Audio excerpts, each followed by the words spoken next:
I will not tolerate such behaviour.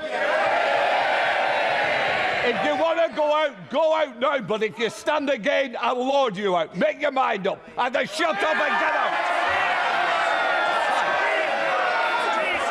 Breaking, the Prime Minister just got thrown out of his own parliament on live TV in front of the entire world. And it took exactly 7 words to make it happen. What you're about to see is the most shocking political meltdown in modern British history. No edits, no cuts, just pure chaos captured in real time. And before this is over, you'll see why everything in UK politics just changed forever. Quick thing, if you want the full story on how power collapses this fast, hit subscribe now, because what comes next will blow your mind. Wednesday, 12:15 p.m, Parliament, the chamber is full, cameras rolling. Prime Minister's questions is about to start. This is routine. This happens every week. MPs take their seats. The nation tunes in. Everything looks normal. But in exactly 3 minutes, 300 years of tradition is about to shatter. Nigel Farage stands up. The Reform UK leader has been waiting for this exact moment. He's got leaked documents. He's got numbers. And he's got one very specific accusation. But here's what's different. Farage isn't yelling. He's not waving papers around. His voice is quiet, controlled, almost cold. Mr. Speaker, he begins. The Prime Minister promised to stop the boats. Instead, we've had 45,000 illegal crossings this year alone. Deportation flights cancelled. Hotels costing taxpayers £8 million every single day. And now, leaked documents show secret talks with Brussels about rejoining EU migration schemes. Every single word lands like a punch. Starmer's face goes tight. Labour MPs shift in their seats. This isn't a debate. This is an interrogation. Farage keeps going. The British people voted for border control. They voted for sovereignty. What they got was betrayal wrapped up as kindness. So tell me, Prime Minister, when will you admit your policies have completely failed? The room goes dead silent. Harsh? Yes, but still within the rules until it isn't. Without waiting to be called, Prime Minister Keir Starmer shoots up from his seat. His finger stabs across the room. His voice cracks with raw anger. How dare you? How dare you lecture this government on compassion when all you do is spread hate? The chamber freezes. Veterans who've sat through decades of heated arguments stare in shock. This isn't passion. This is a breakdown. Starmer's voice climbs higher. You have no right to talk about British values when you've spent your entire career tearing this country apart. You are a disgrace to this chamber. Speaker Lindsay Hoyle cuts in immediately. The Prime Minister will resume his seat and address the chamber properly.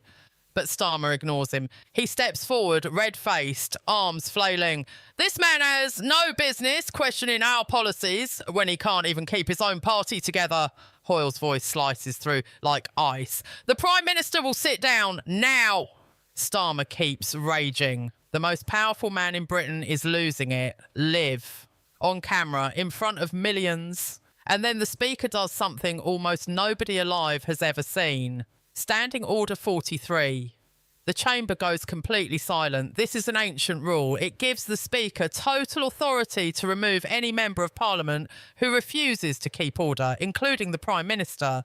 The Prime Minister is directed to leave the chamber immediately. Starmer freezes. You can't be serious. I am completely serious, Hoyle replies. His voice is flat, final.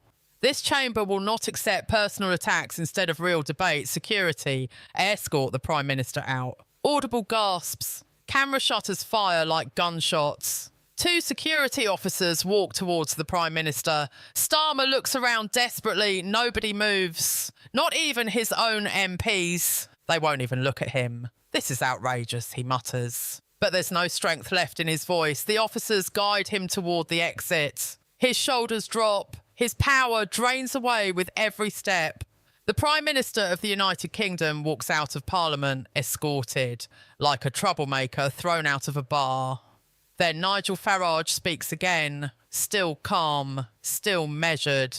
This is what happens when politicians can't defend their failures. They explode. They break down. But the British people need leadership, not tantrums. The difference is brutal. One man in total control, one man in complete ruins. 60 seconds later, the footage hits social media. 5 minutes later, PM thrown out is trending worldwide.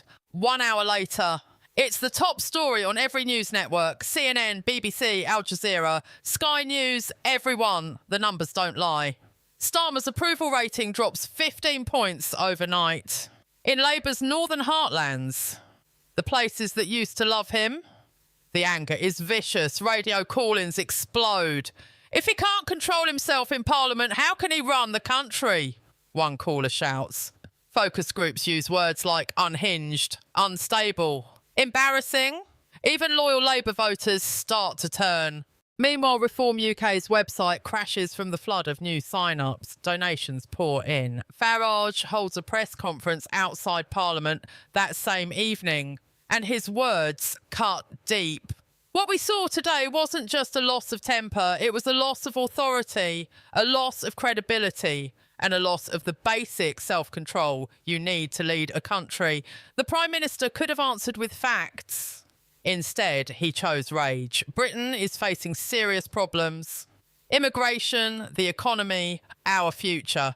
We need steady hands, not unstable reactions. That clip gets 50 million views in 24 hours. International headlines call it a political earthquake. Commonwealth nations privately start asking questions about British stability.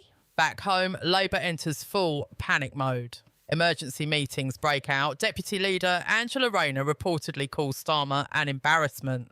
Possible replacements like Wes Streeting, Yvette Cooper and David Lammy suddenly find themselves in the spotlight. The Conservatives, led by Rishi Sunak, demand a vote of no confidence. A Prime Minister who cannot control himself, cannot control the country. Constitutional experts raise deeper questions. Can a Prime Minister who's been ejected by the Speaker still govern effectively? Has this expanded the Speaker's power too far? Did Starmer break the ministerial code? For 48 hours, Starmer says nothing. No speeches, no interviews, not even a tweet. Silence. And that silence lets everyone else write the story. Reform UK floods social media with side-by-side clips. Farage's calm versus Starmer's fury. The contrast is devastating. 1 week later, the polls are catastrophic. Labour collapses to 28%, their lowest since 2019.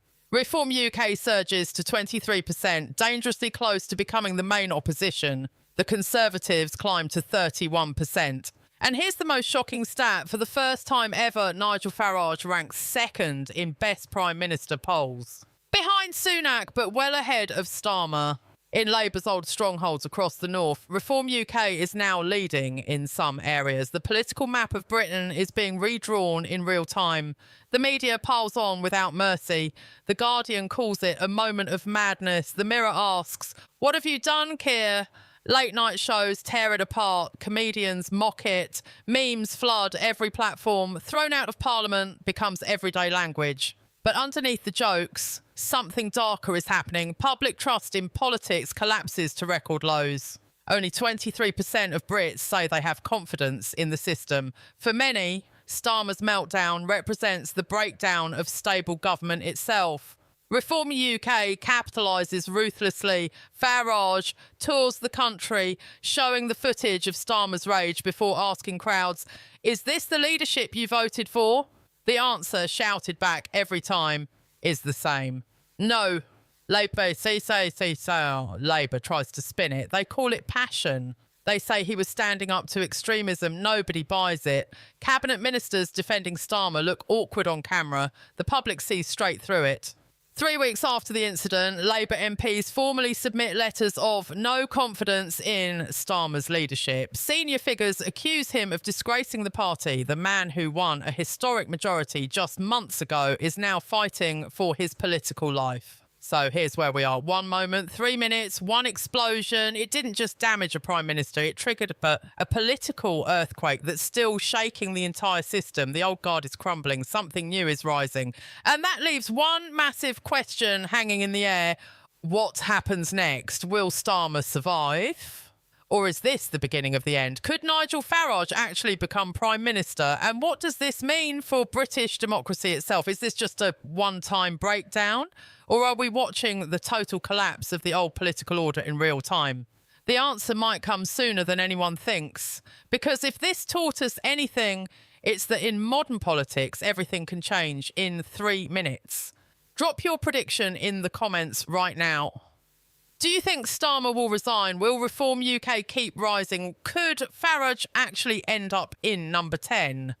Tell me what you think. And if this breakdown gave you the full story, smash that like button and share this with someone who needs to see it, because this story is far from over.